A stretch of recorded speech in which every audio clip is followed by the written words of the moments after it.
Leon Festinger. Leon Festinger was born in New York City and later went to earn his Bachelor of Science degree from City College of New York in 1939.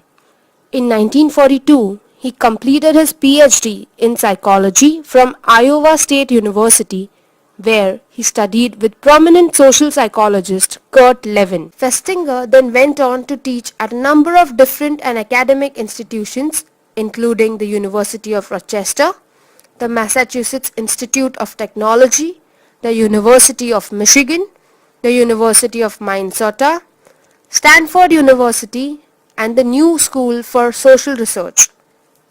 Leon Festinger is perhaps best known for his theory of cognitive dissonance.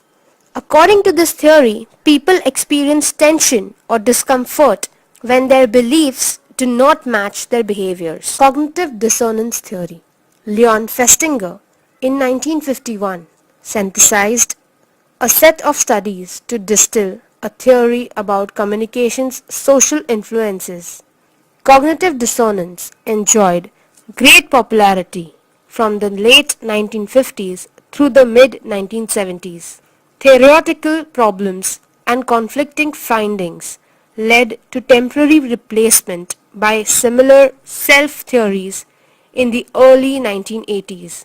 But cognitive dissonance regained its place as the umbrella theory for the selective exposure to communication by the late 1980s. Dissonance is most powerful when it is about our self-image. Feelings of foolishness, immorality, and so on, including internal projections during decision making, are dissonance in action. In an action has been completed and cannot be undone, then the after the fact dissonance compels us to change our beliefs. If beliefs are moved, then the dissonance appears during decision making, forcing us to take actions we would not have taken before. Cognitive dissonance appears in virtually all evaluations and decisions and is the central mechanism by which we experience new differences in the world. When we see other people behave differently to our images of them, when we hold any conflicting thoughts, we experience dissonance. Dissonance increases with the importance and impact of the decision along with the difficulty of reversing it. Discomfort about making the wrong choice of a car is bigger than when choosing a lamp.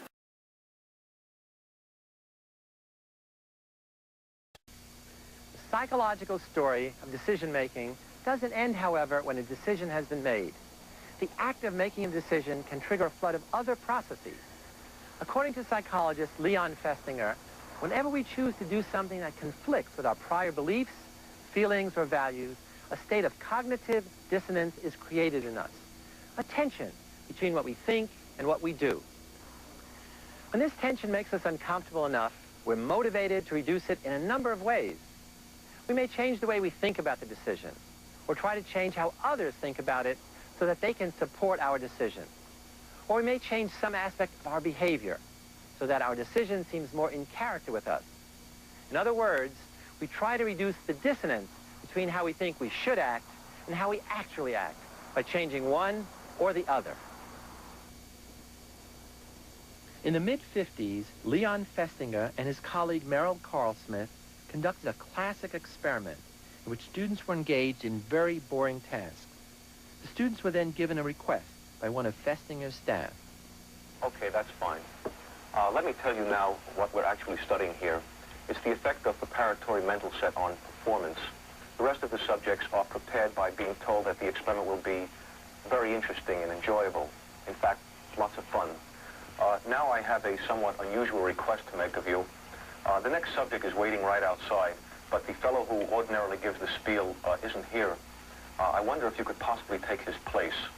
As a matter of fact, we figure we'll be needing someone in the future, so I'd like to offer you a $20 retainer and have you remain on call for us. Would that be all right? $20? That'd be fine. Half the students were randomly assigned to the group that received $20 for lying that the experiment was fun. The other half were given only $1 for lying. $1 as a sort of a retainer and have you remain on call with us. Would that be all right with you? Yes, that'll be all right. The cognitive dissonance came from the knowledge that the experiment was in fact boring, and $1 was insufficient reward for lying. Many of the $1 subjects actually convinced themselves that the experiment was fun after they made their decision, to reduce the dissonance between their prior beliefs and their behavior. They came to believe a big lie for a small incentive. To a girlfriend of mine who participated in an experiment last week, and she said it was very tedious. Oh, I don't think that was the same experiment because this one wasn't boring at all. I didn't think so. The $20 subjects, on the other hand, felt no dissonance because they felt comfortable in lying just for the money. He said it was pretty miserable, and that I should do everything I could to get out of it. Well, I think maybe your friend was wrong. Perhaps it was a different experiment, because this was a lot of fun. It appeared to me as if it were a puzzle. We had to turn these knobs, and I tried to figure out what we were doing it for, but I really couldn't figure it out. Perhaps you'll have better luck. Other theories might predict that the man who is paid most would have the highest motivation for enthusing over the dull task and would be most sold on it himself. Cognitive dissonance theory leads to an exactly opposite prediction. The man who is paid $20 knows that the task is dull, but he also knows that he had sufficient justification for saying that it wasn't. Did you enjoy working on the manual test? Well, it really wasn't too enjoyable. In fact, it was rather boring. How about the man who is paid $1? He knows the task is dull, but he has two discrepant thoughts. He also knows that he did not have sufficient justification for saying that it wasn't. For him, there is dissonance. Time after time, we have seen what follows. He reduces the dissonance by changing his opinion about the dullness of the task. Did you enjoy working on the manual test? Yes, I enjoyed it.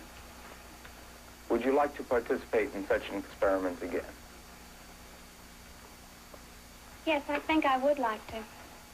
Anytime there is insufficient reward, there will be dissonance. The general principle seems to be that people come to believe in and to love the things they have to suffer for. By discovering how people actually behave and not how some theory says they ought to behave, psychology can provide guidelines to help us catch ourselves before we go astray, or redirect us once we do, if we follow them.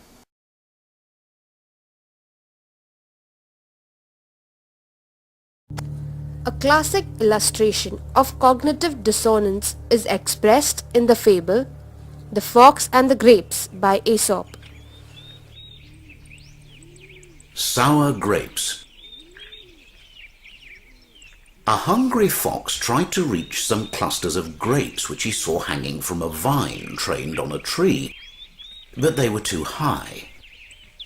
So he went off and comforted himself by saying that they weren't ripe anyhow. In the same way, some men, when they fail through their own incapacity, blame circumstances.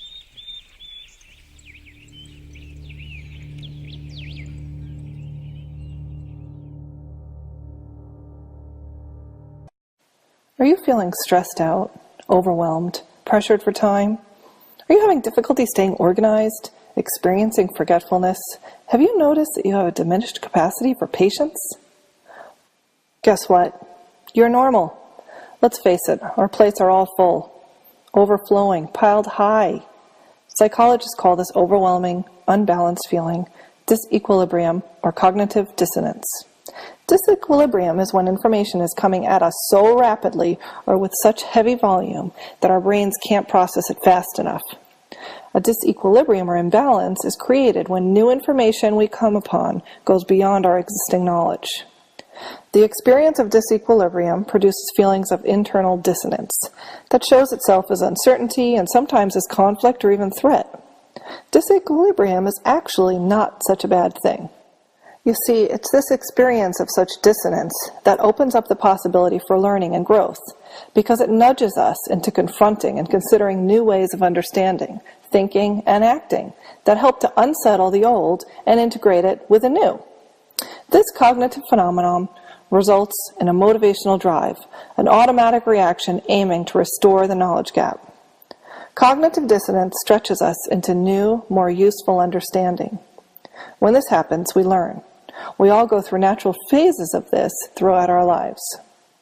While studies show that humans are most likely to regain balance through a change in beliefs, attitudes, and actions that result in personal intellectual growth, sometimes people process disequilibrium another, less productive way by resisting the growth.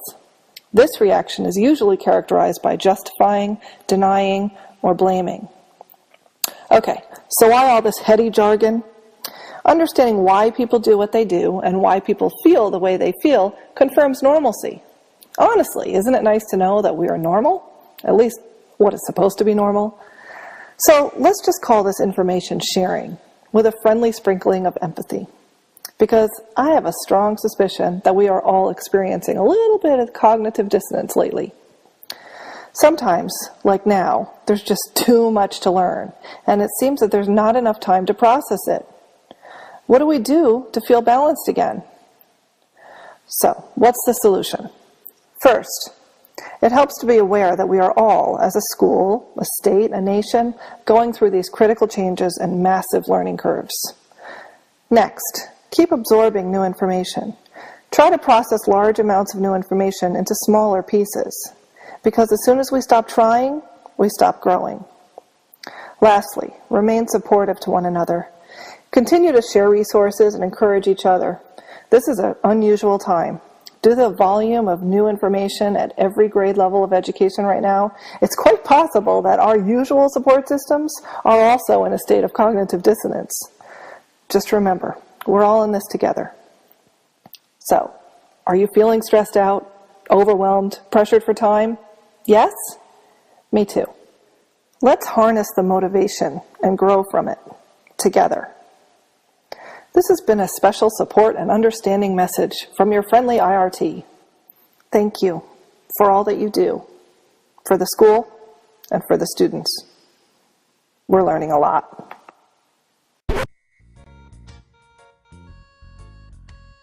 Hello class, can I explain any marketing concepts? Professor Siegfried, what is cognitive dissonance?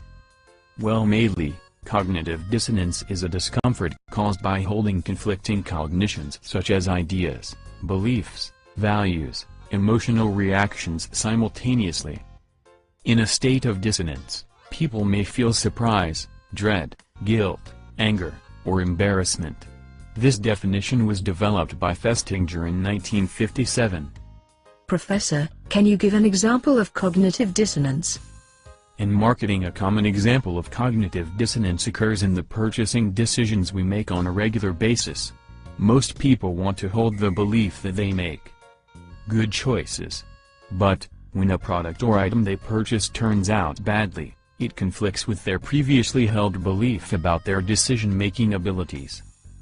Why is cognitive dissonance important, Professor Siegfried? Cognitive dissonance is important because it plays a role in many value judgments, decisions and evaluations.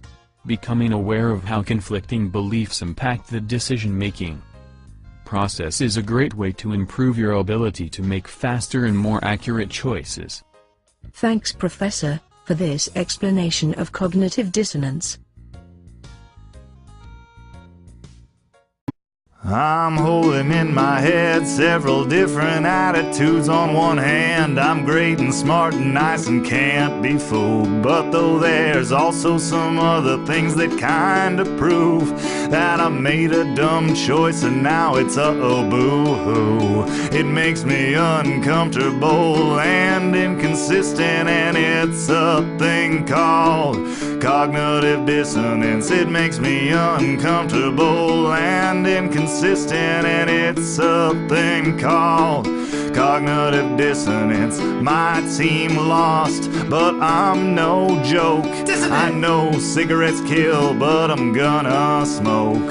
Dissonance. I got dumped, but I'm the best. I am a genius, but I failed the test. I hate boot camp, but I wanna be a Marine. The fox wanted grapes, but he couldn't reach.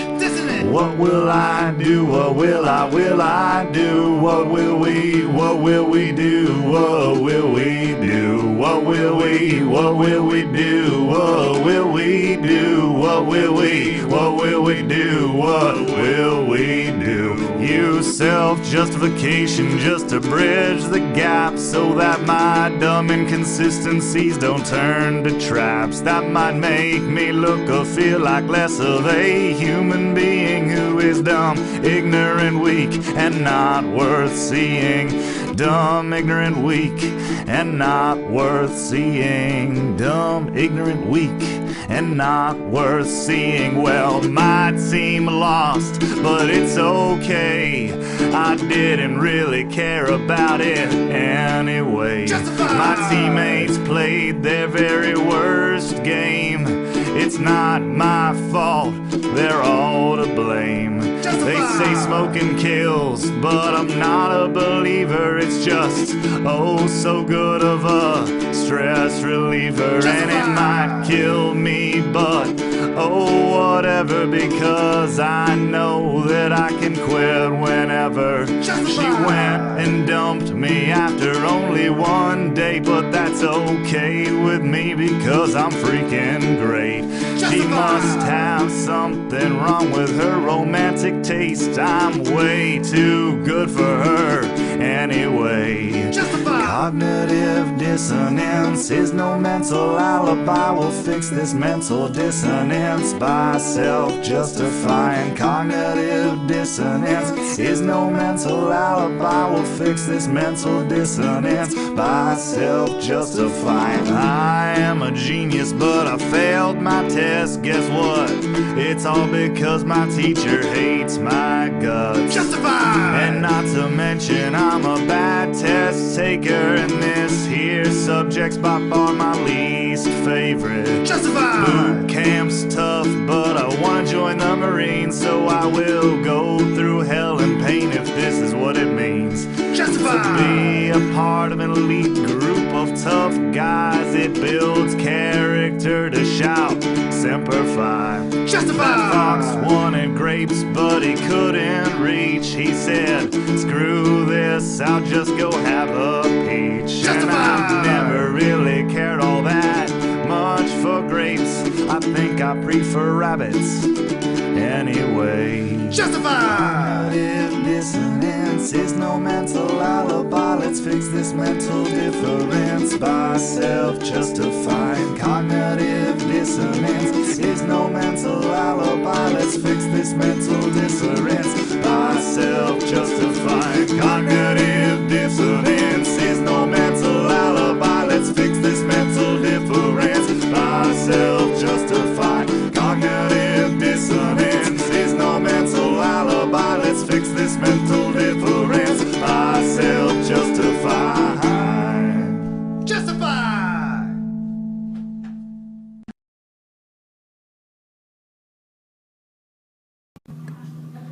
Oh my god, I hate Justin Bieber. I know, me too. It's gone a little too far. He's like really ugly. He looks like a girl. He is a girl. His music sucks. Can't even listen to it. It like sounds like a girl screeching. I know. Well, whatever. It's weird. Okay, I'll see you later. Bye guys. I have a secret. I have Bieber fever. Baby, baby, baby, oh.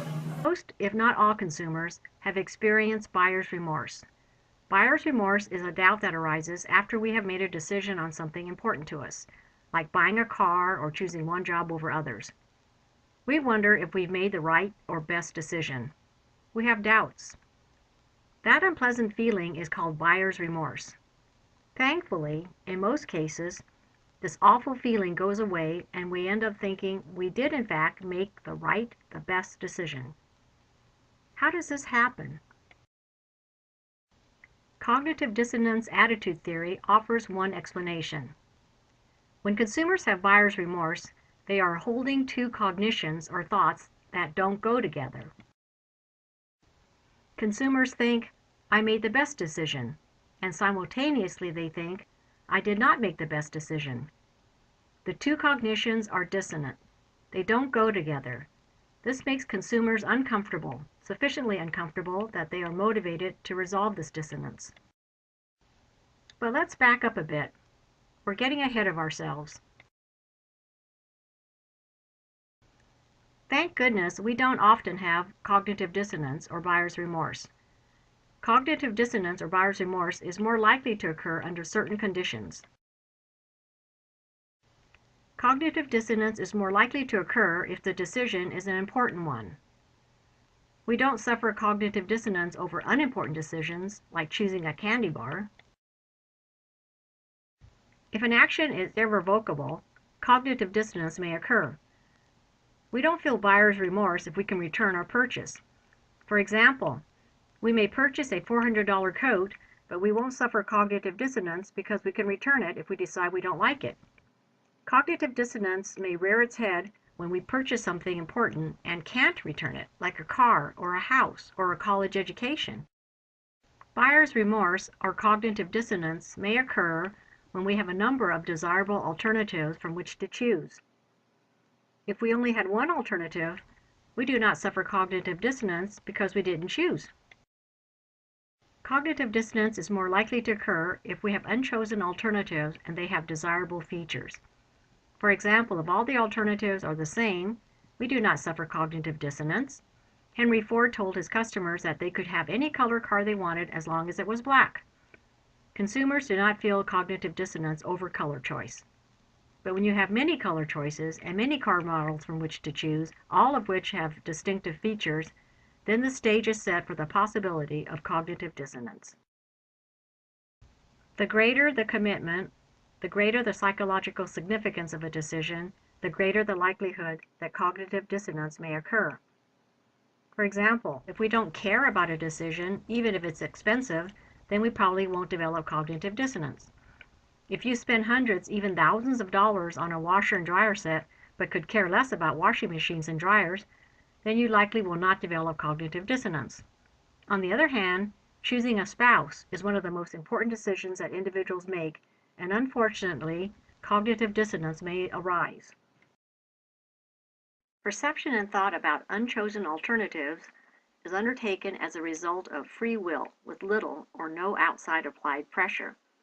If we have no one to blame for our decision but ourselves, then cognitive dissonance is more likely to occur than if we can blame the decision on others. If you choose a lemon of a car, then you only have yourself to blame. But if your parents forced you to buy the car, then you have no cognitive dissonance. The blame goes to your parents. When consumers have cognitive dissonance, they may resolve it by using psychological processes. Consumers may perform a reevaluation of alternatives to increase the perceived attractiveness of the chosen alternatives and/or to decrease the desirability of those that were not chosen. For example, a consumer may highlight all the positive features of the car he recently bought, noting that the car has good gas mileage, 4 doors for the convenience of his many friends, and highlighting all the negative features of the unchosen cars, like high insurance rate, high cost of maintenance. Consumers may reevaluate alternatives to perceive that all alternatives are nearly identical. A consumer who ends up taking his recently purchased car for frequent repairs may conclude that it didn't matter what car he bought. They are all the same, they all need maintenance and repair.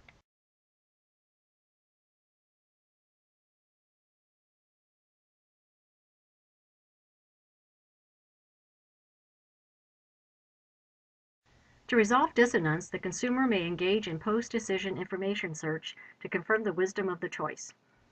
The consumer who recently purchased a car may pore over car magazines, searching for information that affirms the wisdom of his choice.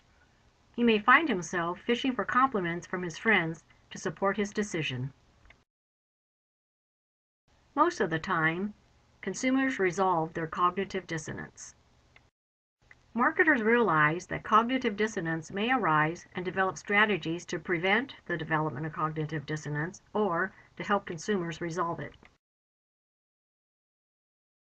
Marketers can prevent or minimize cognitive dissonance by providing information such as testimonials for the product. These are messages from satisfied customers for cruises.